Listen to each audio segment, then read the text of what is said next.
नमस्कार, SPN9 news में आपका बहुत बहुत स्वागत है।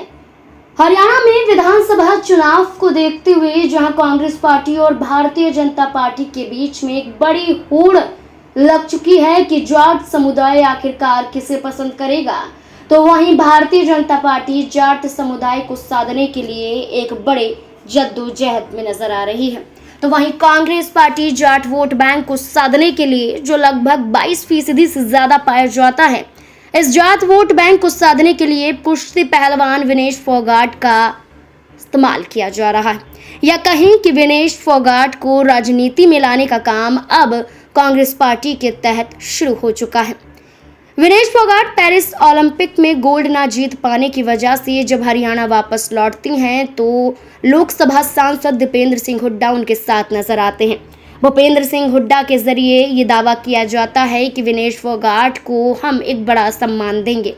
जहां खाप पंचायत के जरिए गोल्ड मेडल विनेश फोगाट को दिया जाता है, तो वहीं दूसरी तरफ विनेश फोगाट को लेकर कांग्रेस पार्टी का दावा है कि उन्हें हम चुनाव भी लड़वाएंगे।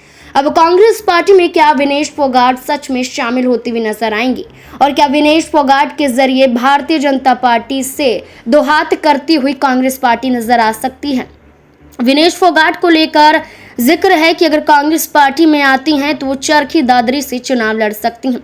विनेश फोगाट का परिवार चाहता है कि विनेश फोगाट चुनाव लड़े, वो भी अपने बहन के खिलाफ। दरअसल आपको ये बता दें कि अब एक बड़ा मुकाबला यहाँ पर देखने को मिल रहा है, और इस मुकाबले के बीच में भारतीय जनता पार्टी के तहत 2019 में चुनाव बबीता फोगाट चरखी दादरी से लड़ती हुई नजर आई थी, और चरखी दादरी से चुनाव लड़ने के बाद विधानसभा का चुनाव हार गई थी। लोकसभा चुनाव के मद्देनजर भी बबीता फोगाट टिकट चाहती थी, लेकिन भारतीय जनता पार्टी ने टिकट नहीं दी। अब ऐसे में ये स्थिति उत्पन्न हो रही है कि क्या भारतीय जनता पार्टी बबीता फोगाट को चुनावी मैदान में उतारती है, और क्या विनेश फोगाट भी कांग्रेस पार्टी के तहत चरखी दादरी से चुनाव लड़ेंगे। चरखी दादरी में चुनाव होने से पहले एक बड़ी घटना को अंजाम दिया जाता है, जहां पर एक बार फिर से मॉब लिंचिंग देखी जाती है, जहां बीफ खाने के आरोप में एक प्रवासी की पीट कर हत्या कर दी जाती है। गोरक्षा के जो दल हैं उनके सदस्य पिटाई करते हैं और यहाँ पर एक युवक को मौत के घाट उतार देते हैं।